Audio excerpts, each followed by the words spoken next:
नमस्कार, स्वागत है आपका। मैं हूं आपके साथ सुमित झा। आज से ठीक एक साल पहले एक ऐसा धमाका हुआ था जिसने हिंदुस्तान को हिलाकर रख दिया था, लेकिन उसके चंद दिनों बाद ही हिंदुस्तान ने ऐसा जवाब दिया था कि पड़ोसी मुल्क के दांत खट्टे हो गए थे। हम बात कर रहे हैं पुलवामा हमले की, और एक बार फिर आतंकियों ने पुलवामा में नापाक साजिश रची थी, लेकिन जवानों की मुस्तैदी ने उसे नाकाम कर दिया। कार में रखे बम को डिफ्यूज कर दिया, जैसा कि आप तस्वीरों में देख रहे हैं। देखिए, सुरक्षा बलों को दरअसल इस बात के इनपुट्स मिले थे, 3 दिनों से मिल रहे थे कि किसी गाड़ी के जरिए घाटी के दक्षिणी हिस्से में सुरक्षा बलों पर हमला करने की साजिश रची जा रही है। इसके अलावा इस बात का भी शक जताया जा रहा है कि बीते दिनों कश्मीर में हिजबुल के टॉप आतंकियों के मारे जाने के बाद साजिश रची जा रही थी। फिलहाल आईईडी बम की बरामदगी के बाद एनआईए को इसकी जांच सौंप दी गई है, लेकिन जरा इन तस्वीरों को देखिए कैसे आईईडी से लदी हुई इस कार को सुरक्षा बलों ने उड़ाया और एक बड़ी आतंकी साजिश को नाकाम कर दिया।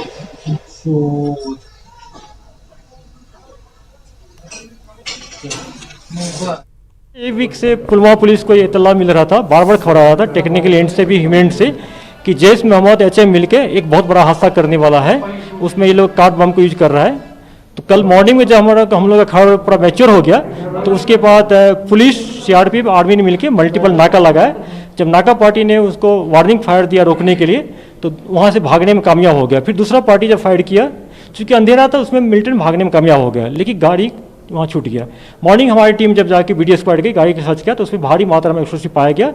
फिर वहाँ पर वीडियोग्राफी करा के, फोटोग्राफी खींच के फिर उसको डिस्ट्रॉय किया गया ऑन द स्पॉट। सर, क्या ये मोरल सरप्राइज सेम था जैसे अवंतीपुरा?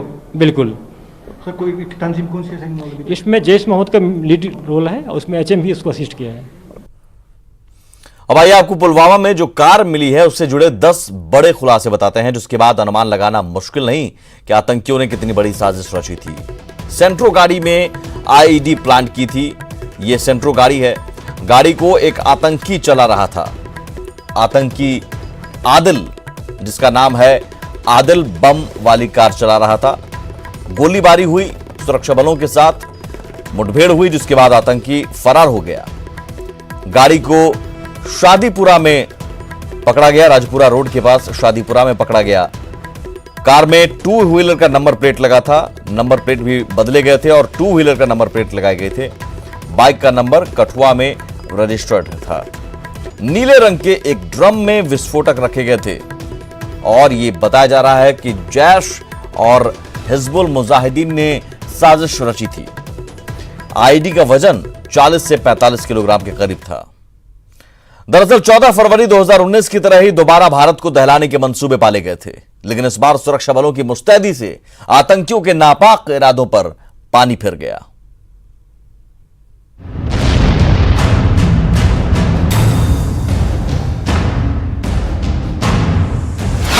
साजिश रची लेकिन डिफ्यूज किया अरमान। मुस्तैद थे इसलिए नहीं हुआ नुकसान। भारत को दहलाने की साजिश नाकाम।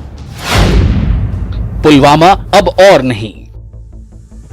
देखिए इन तस्वीरों को और खुश हो जाइए। शाबाशी दीजिए अपने देश के सुरक्षा बलों को, क्योंकि ये तस्वीरें मानवता के मुजरिमों को हताश करने वाली हैं। यहां उनके साजिश नाकाम की जा रही है। नेस्तो नाबूद किया जा रहा है उनके नापाक इरादों को, जिसके जरिए वो लगातार भारत को दहलाने के सपने देखते रहे हैं। धमकी नहीं, ये धमाका चेतावनी है देश के उन दुश्मनों के लिए जो आतंक के पैरोकार हैं। वो कान खोलकर सुन लें कि अब पूरी तरह से तैयार है भारत। नहीं होगी कोई चूक, क्योंकि सुरक्षा कर्मी चौकन्ना है लगातार। अब ऐसे ही आतंकी साजिशों के परखच्चे उड़ने वाले हैं। आपको बता दें कि जम्मू कश्मीर में गुरुवार को पुलवामा जैसे आतंकी हमले की साजिश को सुरक्षा बलों ने नाकाम कर दिया है। सेना ने पुलवामा के आयानकुंड इलाके में एक सेंट्रो कार बरामद किया, जिसमें भारी मात्रा में विस्फोटक रखे थे। जम्मू कश्मीर में टला बड़ा आतंकी हमला। पुलवामा की तरह गाड़ी में रखी गई थी आईईडी। सुरक्षा बलों ने वक्त रहते किया डिफ्यूज। पाकिस्तान के इन नापाक इरादों को हमारी भारतीय सेना और हमारी जम्मू कश्मीर पुलिस के जवानों ने विफल कर दिया है। पाकिस्तान कश्मीर को लहूलुहान करने की साजिश कर रहा है। लेकिन पाकिस्तान की हर साजिश का मुंह तोड़ जवाब देंगे। सफेद रंग की इस सैंट्रो कार में आईईडी का भी इस्तेमाल किया गया था। सुरक्षा बलों ने कार को संदिग्ध हालत में पाया और इसकी जांच की तो भारी मात्रा में विस्फोटक मिले, जिसके बाद बिना देरी किए बम डिस्पोजल स्क्वाड ने वक्त रहते ही इस बम को डिफ्यूज कर दिया। 4-5 दिन से ये इंटेल इंफॉर्मेशन हमारे पास थी कि इस प्रकार का कोई अटैक होने वाला है और हमारी सिक्योरिटी फोर्सेस इस ताक में थी कि यह आतंकवादी कब गुजरे इस इलाके से और कब हम उसे मार गिराए और कब इस गाड़ी को पकड़े। आतंक की इस गाड़ी को पुलवामा के रजपुरा रोड के पास शादीपुरा में पकड़ा गया।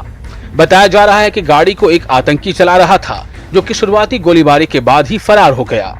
उसे अंधेरे का साथ मिला, लेकिन सवाल यह है कि भागकर जाएगा कहां। बता दें कि यह मामला अब एनआईए के हवाले है। मतलब ये कि इस कांड से जुड़े आतंकियों का भी खात्मा तय है। Bureau report, news 18 network. JDU के बाहुबली विधायक Pappu Pandey triple murder case में आरोपी हैं। नामजद प्राथमिकी दर्ज होने के बाद उन पर गिरफ्तारी की तलवार लटक रही है, लेकिन विधायक हैं कि मीडिया के जरिए सफाई दे रहे हैं। बड़ा सवाल यह कि दबंग परिवार पर शिकंजा कसने से पुलिस डर क्यों रही है।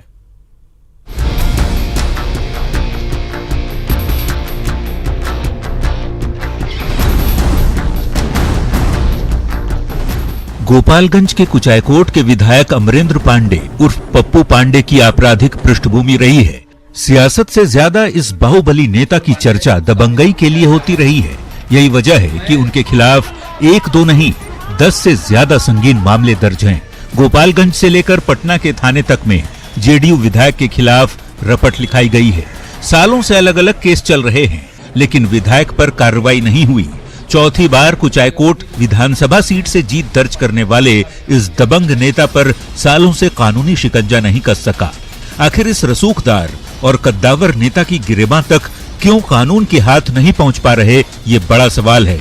क्योंकि हत्या, रंगदारी सहित कई मामले जिनमें प्राथमिकी दर्ज हुई है, उनमें से ज्यादातर केस के गवाह ऐन वक्त पर या तो मुकर गए या फिर अपराध से जुड़े साक्ष्य पुलिस के हाथ लगे ही नहीं। 25 मई को गोपालगंज के हथुआ इलाके में हुए ट्रिपल मर्डर केस में लगे आरोपों को खारिज करते हुए पप्पू पांडे खुद को जननेता बता रहे हैं और सरकार के सुशासन की दुहाई भी दे रहे हैं। मैं भी कोई चोर बदमाश नहीं हूं, मैं भी राजनेता हूं। अगर अपराधी रहते, क्रिमिनल रहते तो मैं विधानसभा में पहुंचने का काम नहीं करते। और जहां तक हमारी नेता की बात है, तो हमारे नेता ना किसी को फंसाते हैं और ना किसी को बचाते हैं।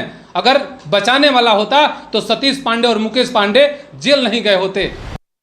पुलिस की नजरों में फरार विधायक न्यूज़ 18 के कैमरे पर आकर तो सफाई दे गए। अब बारी पुलिस प्रशासन की है कि लुका छिपी का खेल बंद कर बाहुबली विधायक को सलाखों तक पहुंचाए। Bureau report, news 18। Gopalganj triple murder case में बिहार पुलिस की ओर से बड़ा बयान सामने आया है। एडीजी हेडक्वार्टर ने बताया कि उनकी संलिप्तता की अभी जांच हो रही है। अगर विधायक के खिलाफ कोई सबूत मिलता है तो उन्हें गिरफ्तार किया जाएगा। 3 व्यक्तियों की जिसमें हत्या हुई, उस कांड में जो वादी ने बयान दिया, कांड दर्ज किया, उसमें उन्होंने 3 व्यक्तियों की वहां पर उपस्थिति दर्शाई और एक अन्य अज्ञात की। उन 3 में से 2 व्यक्तियों को गिरफ्तार किया जा चुका है। उन्होंने स्थानीय माननीय विधायक को के ऊपर ये आरोप लगाते हुए कि साजिश के तहत यह किया। तो साजिश के पॉइंट पर हमने तब कल भी कहा और आज भी कहा कि उस पर हम साक्ष्य संकलन कर रहे हैं। जैसे ही जो है हमको साक्ष्य मिलता है और जिस प्रकार का साक्ष्य हमारे सामने आएगा, उस साक्ष्य के आधार पर जो है कड़ी से कड़ी कार्रवाई की जाएगी। अब सवाल उठता है कि नामजद होने के बावजूद पुलिस ने गिरफ्तार अब तक क्यों नहीं किया विधायक। बड़ा सवाल, किस बात का इंतजार कर रही है पुलिस। सवाल यह भी कि ट्रिपल मर्डर केस में पुलिस के हाथ अब तक ठोस सबूत क्यों नहीं है और सबूत जुटाने के लिए पुलिस और कितना वक्त लेगी। वहीं गोपालगंज में हुई वारदात पर अब सियासत भी चमकने लगी है। नेता प्रतिपक्ष तेजस्वी यादव ने आरजेडी के सभी विधायकों को शुक्रवार सुबह 9 बजे राबड़ी आवास पर बुलाया है। इसके बाद सभी विधायकों के साथ तेजस्वी गोपालगंज के लिए कूच करेंगे। हमने बार बार कहा है कि जब तक न्याय लोगों को नहीं मिलेगा पीड़ितों के लिए, तब तक हम जो है संघर्ष करेंगे। जन अधिकार, जन सुरक्षा पे अगर खतरा होगा तो विपक्ष जो है संघर्ष करेगा और सरकार पे दबाव डालेगा और जो है उनकी कमियों को गिनाएगा। ये तो संरक्षण में हो रहा है, ये तो सब जान रहे हैं, ये किसी से छुपा नहीं है। और बिहार में जिस प्रकार से अपराध चरम सीमा पर है, जिस प्रकार से राक्षस राज है, तो सब लोग तबाह हैं। तो मैं निजी रूप से और हमारा दल समझ रहा है कि सचमुच यहाँ सरकार नाम की कोई चीज़ नहीं है। पुलिस शायद नीतीश के नियंत्रण में नहीं है। तेजस्वी जी की ये यात्रा है, 13 करोड़ जनता विश्वास करो, हम तुम्हारे साथ खड़े हैं। लॉकडाउन तोड़ने के लिए नहीं जा रहे हैं, रोग को बढ़ाने ले नहीं जा रहे हैं, लेकिन कोरोना के वक्त पर लॉकडाउन में जो अनर्थ हो रहा है, विश्वास दिलाने जा रहे हैं 13 करोड़ आबादी को कि मैं आपके साथ हूं हर परिस्थिति में। अब जरा खबर को समझिए। पप्पू पांडे की शक्ल में दरअसल विपक्ष को बड़ा मुद्दा हाथ लगा है। कानून व्यवस्था को ढाल बनाकर आरजेडी माइलेज लेना चाहता है और गोपालगंज के बहाने आरजेडी सियासी जमीन भी मजबूत करने की फिराक में है। कानून व्यवस्था चूंकि एक ऐसा मुद्दा, एक ऐसा मसला जिसे लेकर जेडीयू कभी हमेशा आरजेडी को कटघरे में खड़ा करता रहा है, ऐसे में आरजेडी के पास इस बार मौका मिल गया और इस साल बिहार में विधानसभा चुनाव है। जेडीयू इस मुद्दे को हवा देना नहीं चाहेगा। आगे बढ़ते हैं। आपने मजदूरों को पैदल ट्रक से लटकते हुए या फिर बस ट्रेन से घर जाते हुए देखा होगा, लेकिन पहली बार मजदूरों की घर वापसी फ्लाइट से हुई है। मुंबई से 174 मजदूरों का जत्था रांची पहुंचा। ये सभी मजदूर फ्लाइट में पहली बार बैठे थे।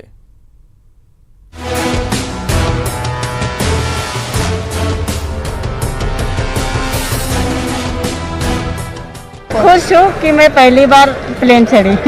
थोड़ा डर भी लग रहा था। पहली बार आए जिंदगी में, पहली मरते बैठे हैं। इन मजदूरों की खुशी साफ दिखाई दे रही है। मुंबई में मेड का काम करने वाली मेरी का कहना है कि वो पहली बार प्लेन में सफर कर रही हैं। वो काफी खुश हैं क्योंकि हवाई जहाज में चढ़ने का मौका मिला। अच्छा फील हो रहा है, अपना राज आ गई। बहुत परेशान हुआ वहाँ पे। हाँ। फ्लाइट पे चढ़ी थी? नहीं, पहली बार चढ़ रही हूँ। ऐसा अनुभव मैं बहुत खुश हूँ कि मैं पहली बार प्लेन चढ़ी। दरअसल मुंबई से 174 मजदूरों को लेकर फ्लाइट रांची पहुंची। अपने घर पहुंचने पर सभी मजदूरों के चेहरे पर खुशी साफ झलक रही थी। उससे भी ज्यादा खुशी इस बात की थी कि वो पहली बार प्लेन में बैठे थे। थोड़ा डर भी लग रहा था, अच्छा भी लग रहा था।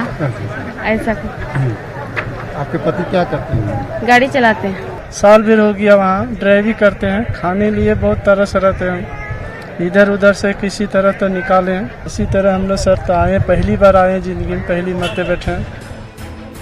इन मजदूरों ने सुबह एयर एशिया की फ्लाइट से मुंबई से उड़ान भरी। बेंगलुरु लॉ कॉलेज में पढ़ रहे छात्रों की पहल से इन सभी प्रवासी श्रमिकों को फ्लाइट में बैठने का मौका मिला। दरअसल सभी छात्रों ने झारखंड सरकार से इसके लिए अनुमति मांगी थी और हेमंत सरकार ने तुरंत अनुमति दी और वे फ्लाइट से मजदूरों को रांची पहुंचाने में सफल हुए।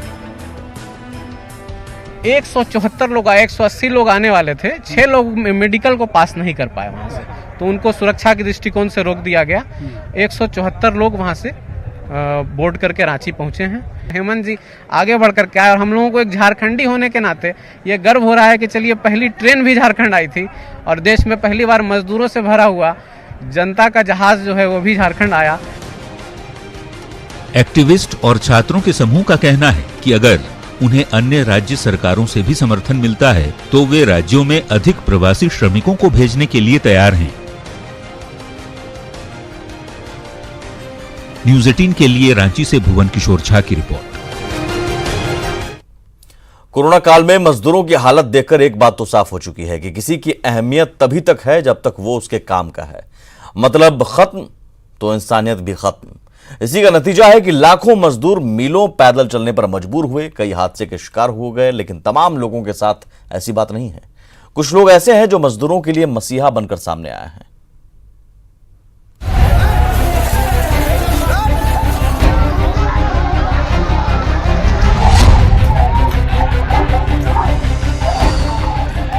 प्रवासी मजदूरों की बदहाली, लाचार मजदूरों की दर्दनाक तस्वीरें लॉकडाउन के दौरान लगातार सामने आ रही है।